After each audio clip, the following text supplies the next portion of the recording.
अगर शिव से आपका मन बार बार जुड़ने लगे तो शिव अच्छे लगने लगे। हम लोग को शिव अच्छे लगते नहीं। हाथ देता होता है इसलिए बढ़िया बाप है, वो बात ठीक है, नहीं दिया तो बस खत्म। लोग नहीं कहता बेटवा साहब, अरे बाबूजी से जब मांगो तब दे देते हैं, इसीलिए फिट है हमारा बाप। और नहीं दिया साला बुढ़ा बकर बकर करते रहता। महादेव के साथ भी यही, हम लोग बर्ताव भी वैसा ही करते हैं महादेव के साथ जो अपने घर के बूढ़े बुजुर्गों के साथ करते हैं। एक कमरा, बेटा कमा रहा है बढ़िया है, एक कमरा दे दिया, हमने देखा एक कमरा दे दिया घर के एक साइड में, माँ या बाबूजी उसमें रहते हैं, समय पर खाना मिल गया, जरूरत हुई तो दवा भी चली गई। घर के किसी भी आयोजन में उससे राय नहीं ली जाती। घर के दैनिक कार्यक्रमों में उससे कोई परामर्श नहीं लिया जाता।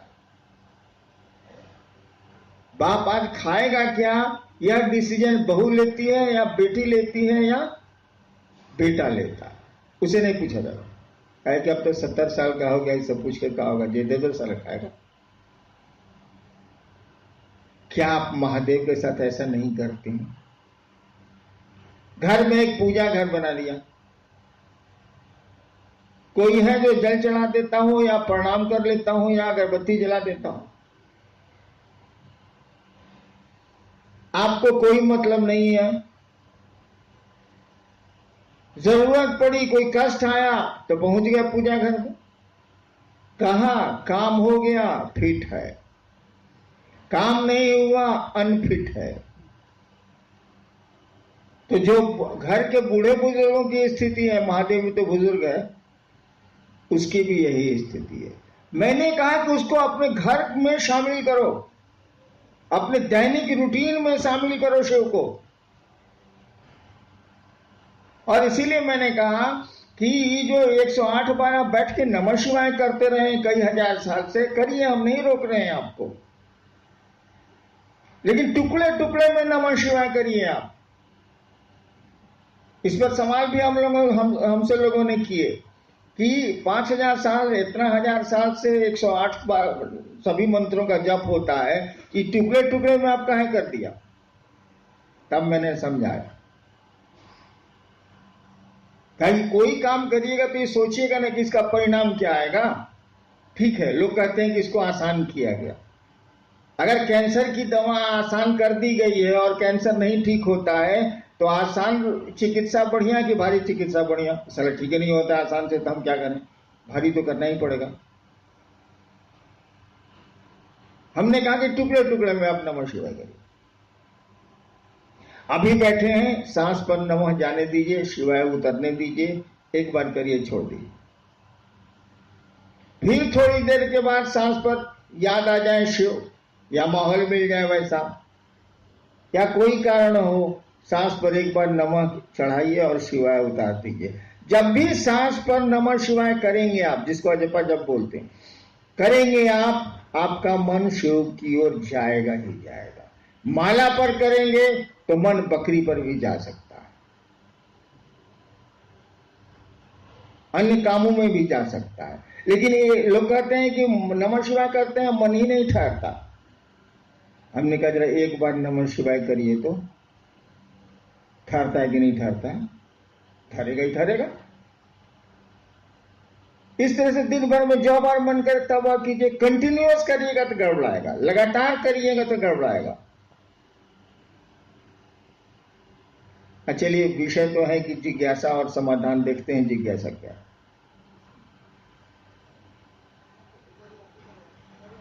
नहीं बेटे,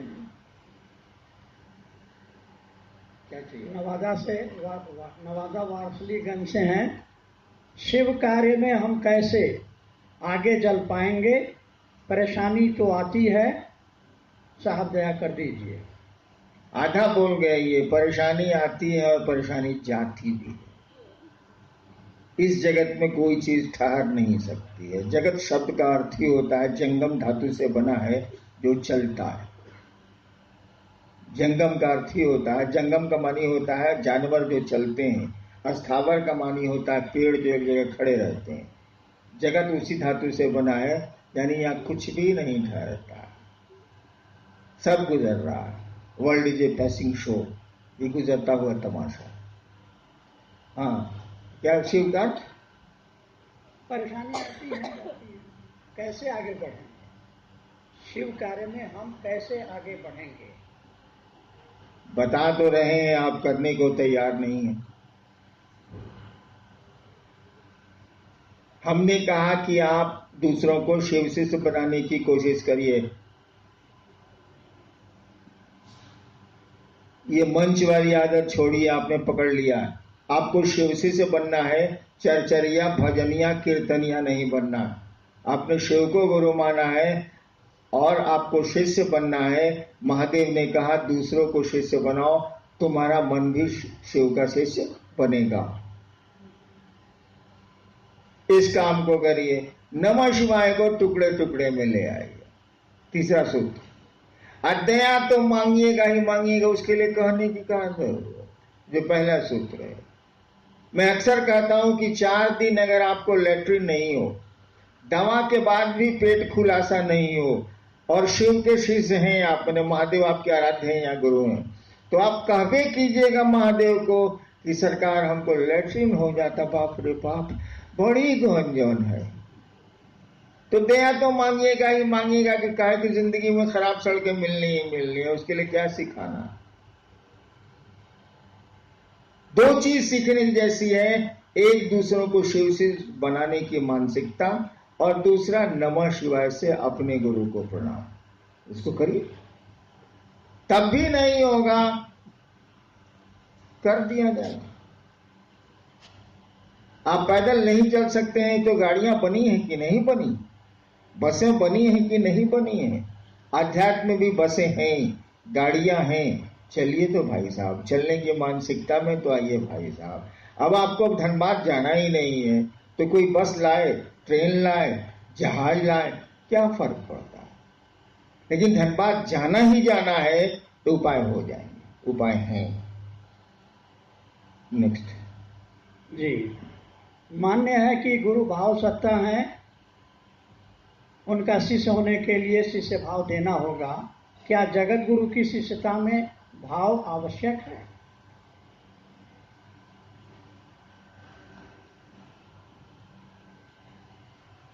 सवाल सुना आपने, फिर से पढ़िए। मान्य है कि गुरु भाव सत्ता है, उनका शिष्य होने, जगत गुरु का शिष्य होने के लिए क्या भाव जरूरी है? बिल्कुल सही है कि गुरु भाव सत्ता है, पिता भाव सत्ता है, पुत्र भाव सत्ता है, माँ भाव सत्ता है, बेटी भाव सत्ता है, माँ बाप सब भाव सत्ता है। ये संबंध भाव पर ही टिकते हैं, लौकिक हो या पारलौकिक हो। अध्यात्म कहता भी है कि भावे लभते देवता, भाव से देवता उपलब्ध होते हैं। अध्यात्म का सूत्र ही है भावेन लभते देवता, भावेन देव दर्शनम, भावेन परम ज्ञानम तस्मा। हाँ, उसकी इसीलिए भाव का अवलंबन करो, ये सही बात है। लेकिन एक बात बताइए,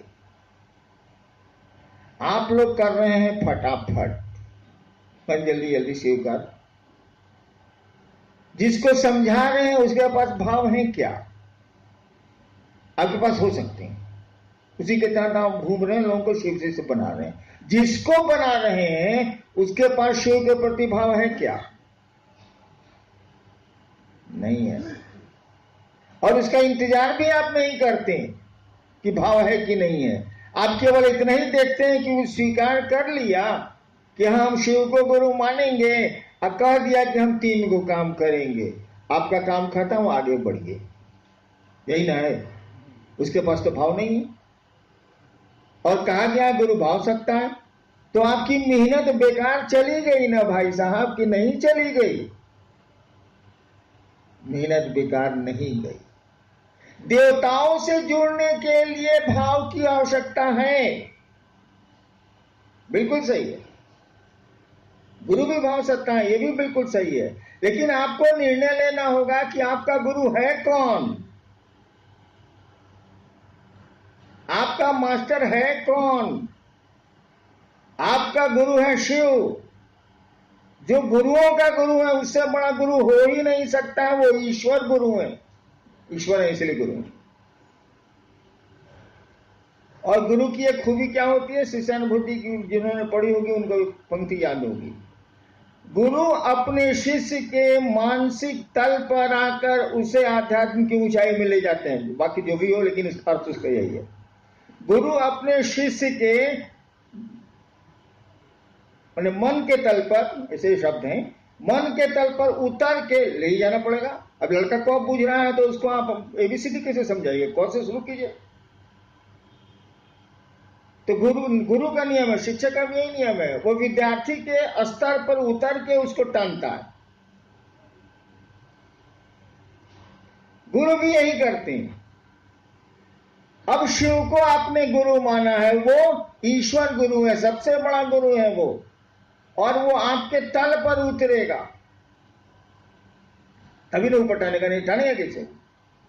बहुआ पकड़ेगा तब ना खींचेगा, आपके ब्रेन को, आपके मन को पकड़ेगा तब ना ऊपर ले जाएगा आध्यात्मिक ऊंचाई पर। जब शिव गुरु होते हैं तो भाव के स्तर पर नहीं, विचार के तल पर भी उतरते हैं। और नीचे करूं मैं, वो विचार नहीं, कुविचार के तल पर भी उतरते हैं। ठीक है, गुरु भाव सत्ता है, शिव भी गुरु के रूप में भाव सत्ता है, लेकिन गुरु के रूप में उस भाव सत्ता को विचार और कुविचार के तल पर, गलत विचार, कुविचार के तल पर आना पड़ता है अपने शिष्य के लिए, तब आध्यात्म की ऊंचाइयों में धीरे धीरे ले जाना पड़ता है। उदाहरण देख लीजिए, मैं खुद हूं, मैंने शिव को गुरु माना 1974 में, तरह तरह की साधना छोड़ा, कौन कौन धंधा पूजा पाठ में नहीं किया छोड़ दीजिए, लंबी कहानी है। अंत में हमने सोचा अब कहां जाए। कल परसों मैं 10:30 बजे के बाद टीवी खोलता हूं, फिर जिंदगी में खोलता ही नहीं, मैं दिन में नहीं खोलता।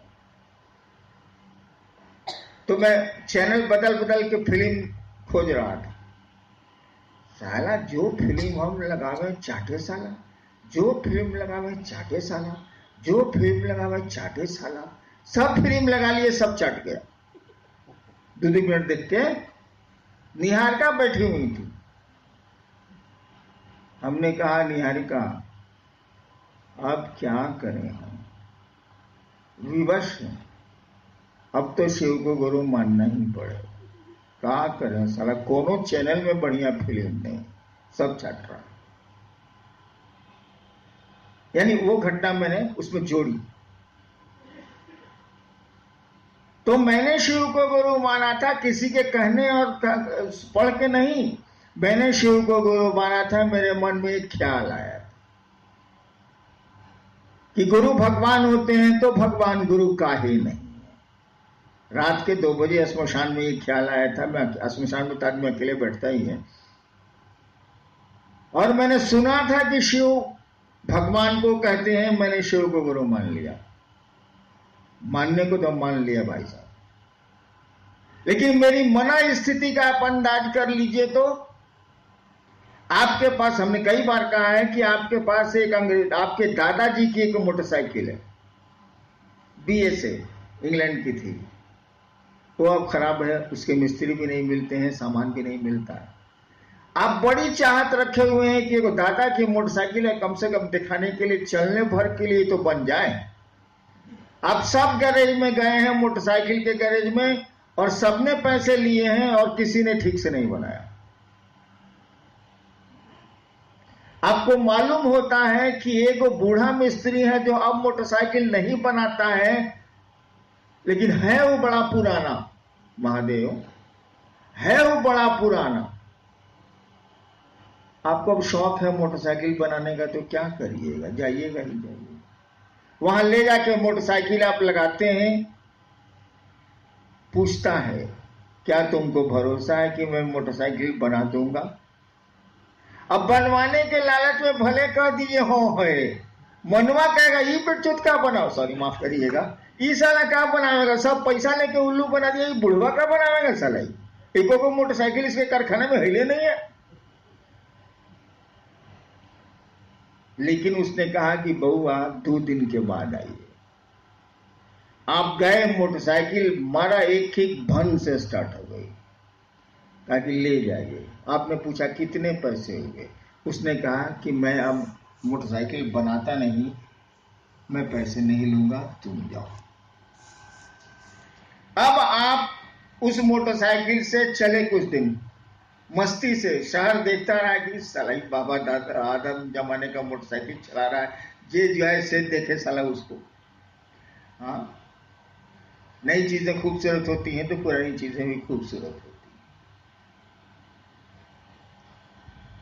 अब कोई कहेगा कि मेरी मोटरसाइकिल खराब है,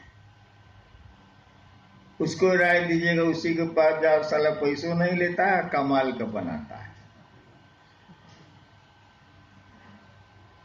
तो मैंने भी शिव को गुरु माना था, तो ये सोच के माना था कि साला और गुरु तो बेईमानी करेगा तो पंफलेट भी छाप सकते हैं उसके खिलाफ।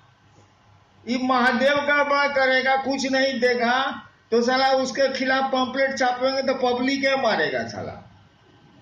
सचमुच में मैं सोचता था, और क्या क्या धंधा नहीं करता था कि शिव हमारा कुछ भी बिगाड़ ले। बनाने का तो कहां सवाल, बनाने की बात आदमी तब सोचता है विश्वास हो, भरोसा हो। मुझको कुछ था ही नहीं, मैं सोचता था कि कुछ हो इसको पावर है तो मेरा बिगड़ेगा, बिगड़ो।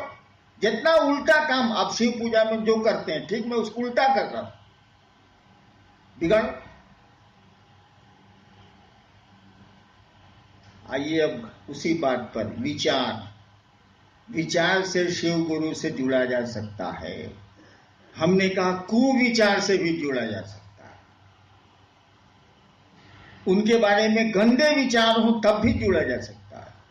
शिव देवता से नहीं जुड़ा जा सकता, शिव गुरु से जुड़ा जा सकता है, क्योंकि वो तो जानता ही है कि विद्यार्थी सलाम को करिए भी करेगा, इसको पढ़ने का मन नहीं करता। इसीलिए मास्टर तो अपनी जिम्मेवारी निभाएगा, कैसे पुला के आपको पढ़ा कर कलेक्टर बना देगा। तो शिव भी जानते हैं कि जगत का प्राणी है, जीव भाव के आकर्षण में है, शिव भाव में कैसे जाएगी, कैसे आगे अच्छा लगे। और तब वो विचार करेंगे कि सुंदर विचार शिष्य के नहीं है, तो हमारे सुंदर विचार हो ही जाए तो तहार कौन जरूरत बाबू, हमार कपड़ा साफे बा तो धोबी क्या कहे जाए। जब सब ठीक ही है तो गुरु के पास क्यों जाएंगे हम? या तो सब गड़बड़ है, सब कुछ विचार भी गड़बड़ है, भाव तो बहुत ऊपर की चीज है, भरोसा होगा, विश्वास होगा तब न भाव जगे, तब भी वो जुड़ते हैं। और मैं इसका उदाहरण हूं, केवल मैंने सोच लिया था कि मेरे पास अब कोई चारा नहीं है, सारा टीवी चैनल में कोनो बढ़िया फिल्म नहीं है, अब क्या करें हम बाप। मैंने शिव को गुरु मान लिया, पूरी तरह निराश, हताश। महादेव के प्रति जितने दुर्भाव हो सकते हैं मेरे पास थे, लेकिन गुलाब के फूल को गुस्से में मरोड़िए या प्रेम से उसको सूंघिए, दोनों के परिणाम बराबर होंगे, दोनों में सुगंध रहेगी। गुरु की यही खूबी है कि मास्टर को गाली देता रहता है विद्यार्थी, तब भी वो जानता है कि इसको पढ़ने का मन नहीं है, इसीलिए ऐसा करता है और धीरे धीरे उसको पढ़ाता है। तो ये बिल्कुल सही है कि गुरु भाव सकता है, लेकिन शिव गुरु आपके विचार के तल तक उतरते हैं, यानी फटाफट आपका पूरी तरह कार्य करे। विचार के तल पर ही नहीं उतरते हैं भाई साहब, आपके कुविचार के तल पर भी उतरते हैं। खाली स्वीकार करिए नहीं भी चलेंगे, शिव को गुरु मानेंगे तो मर्द के स्वीकार करिए। जब मान लिया शिव को गुरु तो मान लेंगे, इसका जो होगा देखा जाएगा, साला कुछ नहीं मिलेगा तो हम जानबे करते हैं। मेरे साथ यही स्थिति थी, कोई विकल्प नहीं था, कोई चारा नहीं था। सही है, ये गुरु भाव सत्ता होते हैं। लेकिन शिव गुरु भाव सत्ता ही नहीं, विचार सत्ता भी है, कुविचार सत्ता भी है। जुड़िए तो भाई साहब। नेक्स्ट जी, मंत्रों का जप भाव की स्थिति में ही फलदायी है। और फिर आगे क्या पूर्ण रूप से ही अपने आप में एक जिज्ञासा है। दूसरी लाइन जो है दूसरी जिज्ञासा, उसको भी पढ़ ही देते हैं। शिव के शिष्य भावांतरण हेतु अजपा जप विधि से अपने गुरु को नमन करने के निमित्त, लंबा टॉपिक है जी, वैसे ने कहा ये पहला ठीक है, मंत्रों का जप भाव की स्थिति में ही फलदायी है। कौन बड़का बात है? शब्दों का इस्तेमाल अर्थ की स्थिति में ही फलदायक, यही तो कहा हुआ। शब्दों का इस्तेमाल अर्थ की स्थिति में ही फलदायक। एक बार मैं केरल गया, हमारे साथ गुरु भाई लोग भी गए, तो एक दो गुरु भाई मिला, वहां का लोकल स्थानीय लोग सब, ये लोग समझाए, वो लोग बुझबे नहीं करे। तो कहा कि बच्चे जी तो बुझते नहीं खे रहे। गुरु भाई सब आपस में बतियाया, उसका कान खड़ा हो गया जो बोल रहा था। हमसे आके कहते हैं मुन्ना सिंह कि सर हमको लगा कि हिंदी पूछता है वो, हम लोग घसक दिए कहीं पिटा नहीं जाए। हाँ भाई, तो अब वो अर्थ ही नहीं समझ रहा है तो आप गाली दिए चाहे प्रशंसा कीजिए, बतवा बराबर है। लेकिन अर्थ समझ रहा है तो उसके परिणाम आपको लेने पड़ेंगे। अगर प्रशंसा आपने दी है तो आपको सम्मान मिलेगा, आपने गालियां दी हैं तो आपको अपमान मिलेगा। वही कहा गया मंत्रों का जो परिणाम है वो भाव प्रवेश से ही होगा। यानी मंत्रों में क्या छिपा है, जब तक इसको नहीं समझेंगे आप तब तक मंत्र रिजल्ट ही नहीं देंगे। हाँ, कुछ मंत्र हैं जो देंगे, जैसे नमः शिवाय। नमः शिवाय मंत्र इतना ज्यादा चल रहा है पूरे विश्व में इतने दिनों से कि नमः शिवाय के नाम पर कोई आपको प्रणाम कर देगा। शिव के नाम पर नाली वाला सांप भी शिवलिंग पर पूजा जाता है, उतना मिल जाए, उससे ज्यादा नहीं। लेकिन नमः शिवाय का भावार्थ समझेंगे, निहितार्थ समझेंगे, तब न रिजल्ट वहां आवेगा भाई साहब। यानी भाव प्रवेश, यानी नमः शिवाय का भाव प्रवेश होगा तभी रिजल्ट आवेगा, तभी परिणामदायी है मंत्र। कोई मंत्र हो परिणामदायी। अब आप 108 बार नमः शिवाय कर रहे हैं, सुबह सुबह 4 बजे उठ गए, नहावा लिया एकदम प्रेम से फर्स्ट क्लास, नमः शिवाय नमः शिवाय नमः शिवाय 108 बार मारा, उठ गए। एगो ब्रह्मपुर में नहीं, डुमरांव में, आरा जिला में एक जगह, बक्सर जिला में एक जगह है डुमरांव, वहां एक बहुत बड़ा सेठ था, वो पूजा करता था 1.5 घंटा, इतना अगरबत्ती एक दिन में जलाता था, एक मुट्ठी, बड़ा बिजनेसमैन था। एक दिन पहले 3 गो मुंशी को भेजा कि तुम बक्सर चले जाओ, तुम आरा चले जाओ, तुम ब्रह्मपुर चले जाओ, अट्ठा गाता में कि हमारा पैसा लेके आओ, जाओ। वो बोला है बनिया के देंगे। दूसरे दिन वो पूजा कर रहा था, करता था ओम जय जगदीश्वर, ओम जय जगदीश्वर, ओम जय जगदीश्वर, 1.5 घंटा कर रहा था वो, अगरबत्ती जला के पूजा कर, पूरा पूजा कर फोटो लगाया हुआ था। सही घटना बता रहा हूं। उसी समय मुंशिया आया, एक जो बाहर भेजा था वो आया, दूसरा आया, तीसरा आया। दूसरे दिन की बात है। अभी लोग सोच रहा है कि 1.5 घंटा मालिक पूजा करेंगे, तब तक बहुत काम है मेरा, फिर बिगड़ेंगे क्यों, काम कहीं नहीं हुआ। तो सोचा कि पूजियों में बोल देते हैं कि क्या हम लोग गए थे तो क्या हुआ। एक बोला कि मालिक गई रही हो बक्सर, कल सब की 20 तारीख के दे पैसा। अब वो कर रहा है हरिओम हरिओम हरिओम हरिओम हरिओम हरिओम हरिओम, जोते से बोलता था। जैसे ही बोला कि 20 तारीख के बहनचो धरियोम मादचो धरियोम मादचो धरियोम, साला कहा था पैसा देने को, मादचो जिसको देगा भोसड़ी वाला साला हरिओम हरिओम हरिओम हरिओम, तेरी माचे दो हरिओम हरिओम हरिओम। सही घटना मैं बोल रहा हूं। तब तक दूसरा मुंशी बोला, गए थे हुजूर बिहिया, वो बोला कि 25 को आइएगा।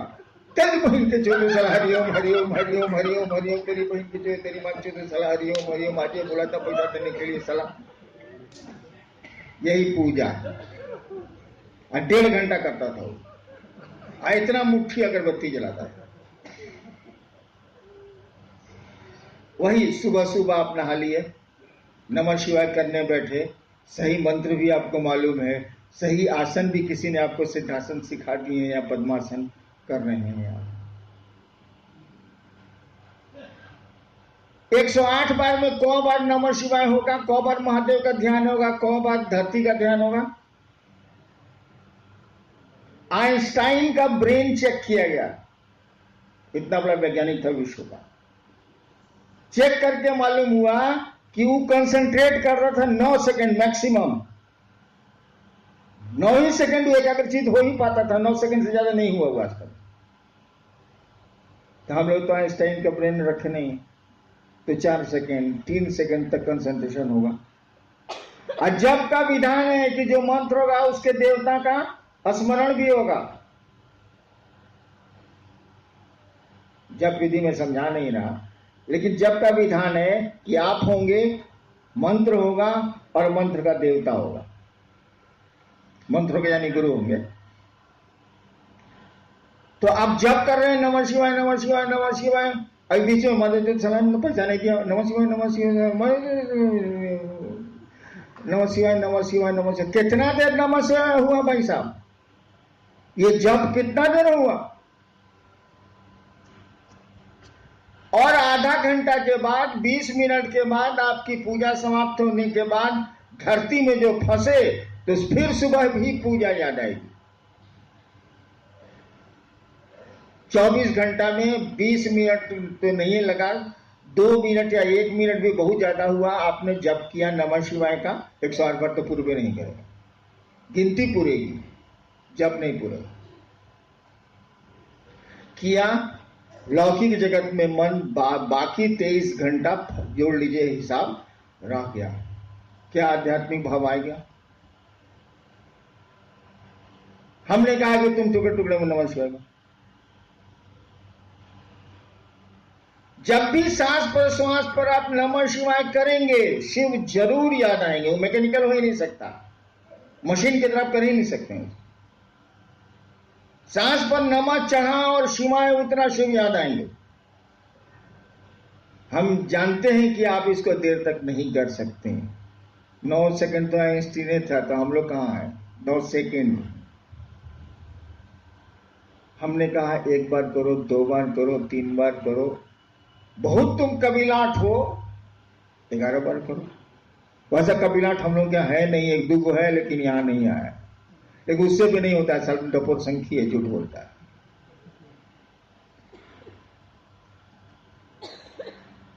फिर आप आधा घंटा के बाद नमः शिवाय करिए।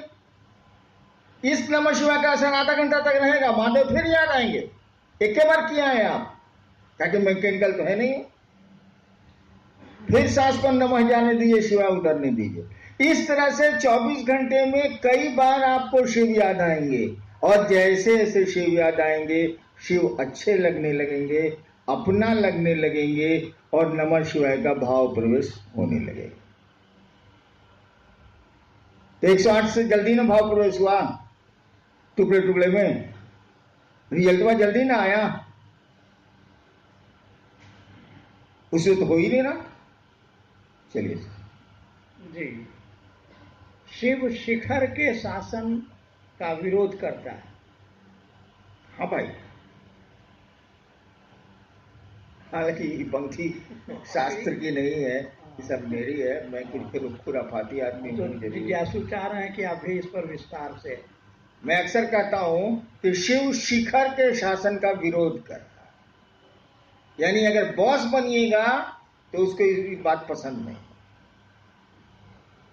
इसीलिए किसी देवता के गण नहीं होते।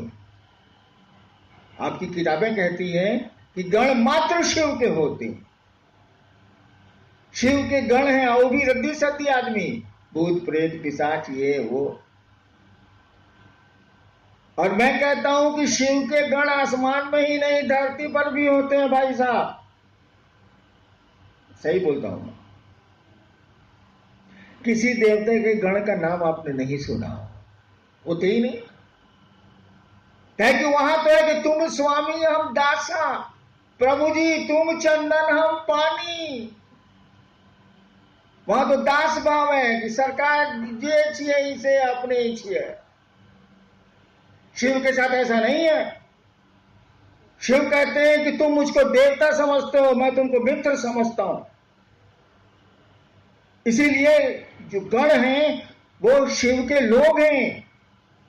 वो प्रजातंत्र में विश्वास करता है, वो डेमोक्रेसी में विश्वास करता है, वो गणों के बीच रहता है। इसीलिए मैं कहता हूं कि शिव शिखर के शासन का विरोध करता है। वो जनता का आदमी है, गणों का आदमी है। सारे काम उसके गण करते हैं, वो तो कुछ करता ही नहीं है। उसकी शक्तियां करती हैं, उसके गण करते हैं, वो तो कुछ करता ही नहीं, बैठा रहता।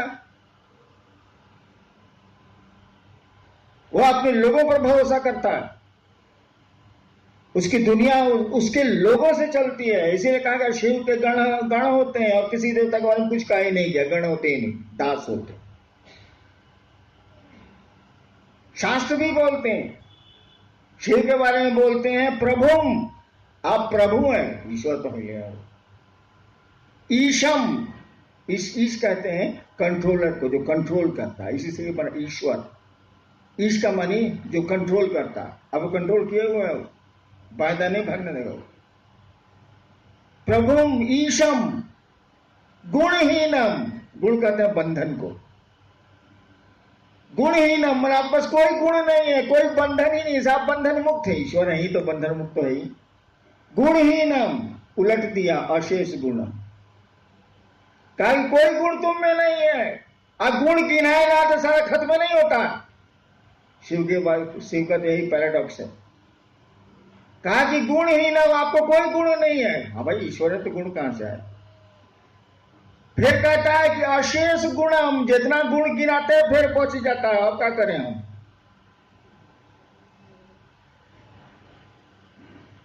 कहता है कि सुनिए, आप इतना कड़ा फोकस रखिएगा तब से मोहब्बत कौन करे। इतना कड़ा फोकस है आपका, बाप रे बाप, ईश है, प्रभुम है, गुणहीन है, अशेष गुणम है, तो हम लोग का अकेले नहीं काम कर रहा, आपको धरेगा कौन। कहा कि प्यार तो सब बराबर पर होता है, इतना अप डाउन में कैसे होगा। कहा जाता है बाघ का बच्चा बाघ से नहीं डरता। शिव अपने गणों से जाने जाते हैं, इसीलिए उनके गण उनसे नहीं डरते।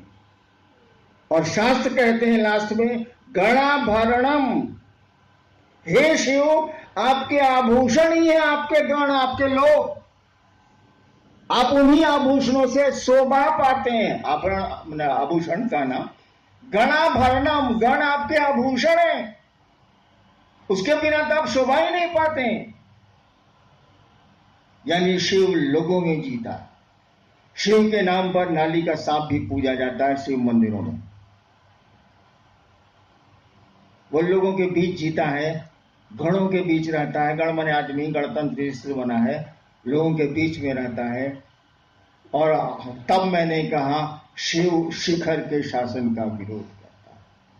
जब भी बॉस बनिएगा अपने को ऊपर ले जाइएगा, शिव की नजर में खटकेगा, क्योंकि वो तो जनता का आदमी है। वो तो जितने नीचे के लोग हैं उनका आदमी, नीचे के लोग मतलब लोग सबका, उनका आदमी है।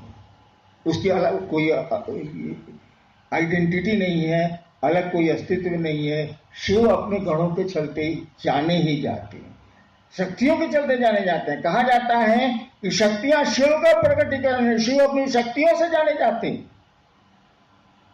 शिव अपने गणों से जाने जाते हैं, अन्य देवताओं में ऐसा नहीं है। ये हो जाएगा लेट। आइए महादेव का काम करें हम लोग।